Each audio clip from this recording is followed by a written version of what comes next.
Assalamualaikum warahmatullahi wabarakatuh. Halo semuanya. Perkenalkan, nama saya Dwi Andika. NIM saya 2322115. Saya kelas A pagi semester 6. Jadi di sini saya akan menjelaskan sedikit tugas video, yaitu mata kuliah Etika Teknologi Informasi, yang dimana dosen pengampu saya yaitu Ibu Heni.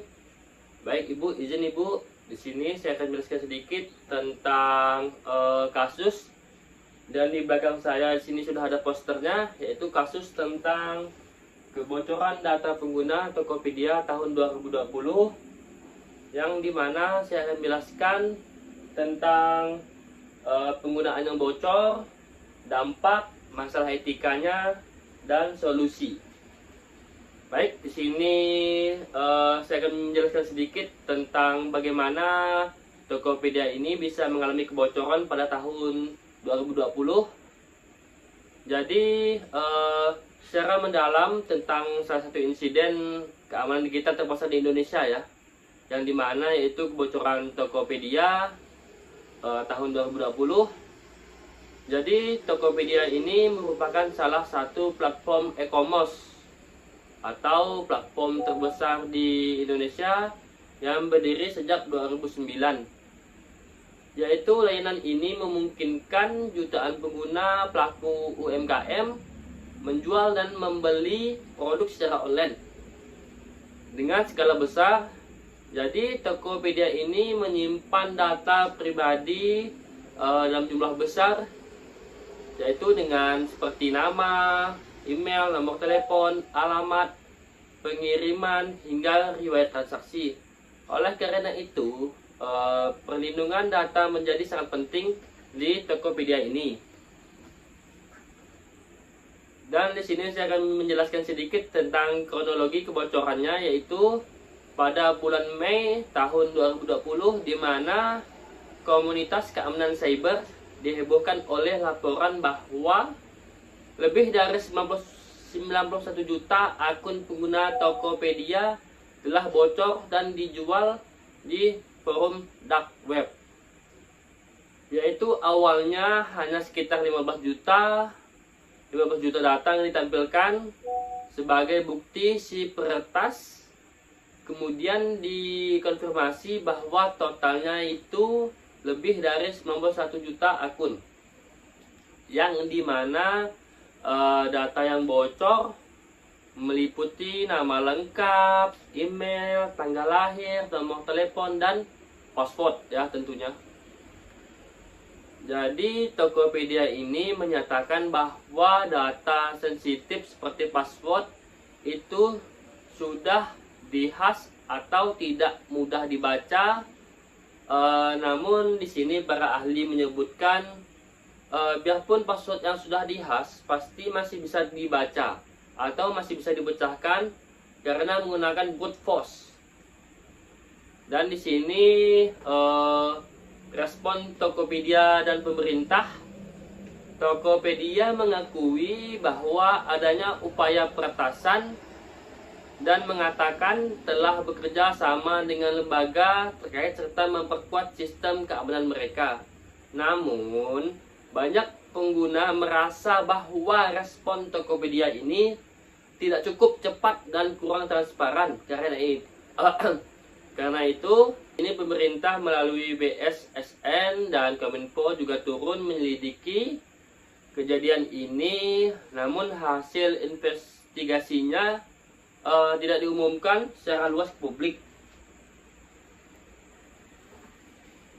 Dan di sini masalah etika dalam kasus ini, yaitu kasus ini memunculkan sejumlah pelanggaran etika digital yang serius seperti kurangnya perlindungan atas data privasi dan pengguna, tidak transparannya komunikasi dan perusahaan terhadap pengguna, dan tindakan hacker yang menjual data pribadi demi keuntungan yang merupakan pelanggaran yang sangat kuat dalam hukum dan etika. Dan yang terakhir itu etika profesional dalam pengelolaan sistem keamanan oleh perusahaan teknologi ini sangat lambat. yaitu selanjutnya itu dampak bagi pengguna, yang dimana di sini dampak bagi pengguna sangat nyata dan serius ya pastinya, karena pasti memiliki rasa tidak aman lah untuk menggunakan aplikasi digital seperti Tokopedia ini.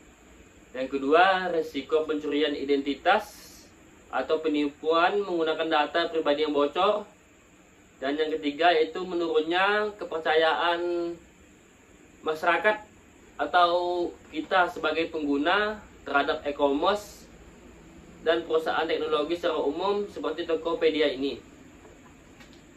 Yang dimana sebenarnya tanggung jawab perusahaan digital ini sebenarnya memiliki tanggung jawab yang besar untuk melindungi data pribadi, harusnya dengan teknologi keamanan yang terbaik dan transparan dan cepat dalam merespon insiden kebocoran data ini, dan melakukan edukasi kepada pengguna lebih tepatnya tentang cara menjaga keamanan akun supaya tidak mudah bocor.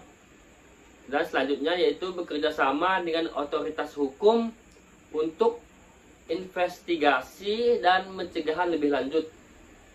Dan di sini solusi yang saya buat yaitu sebenarnya cara mencegahnya yaitu adalah kita lebih audit dan uji keamanan sistem secara berkala, yang dimana menggunakan enkripsi yang kuat dan multifaktor otentik.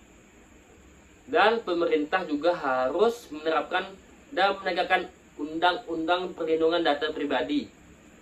Dan pengguna harus lebih bijaksana karena sadar dalam menjaga kerahasiaan akun mereka, misalnya menggunakan password unik dan mengganti secara berkala supaya akun kita tidak mudah bocor.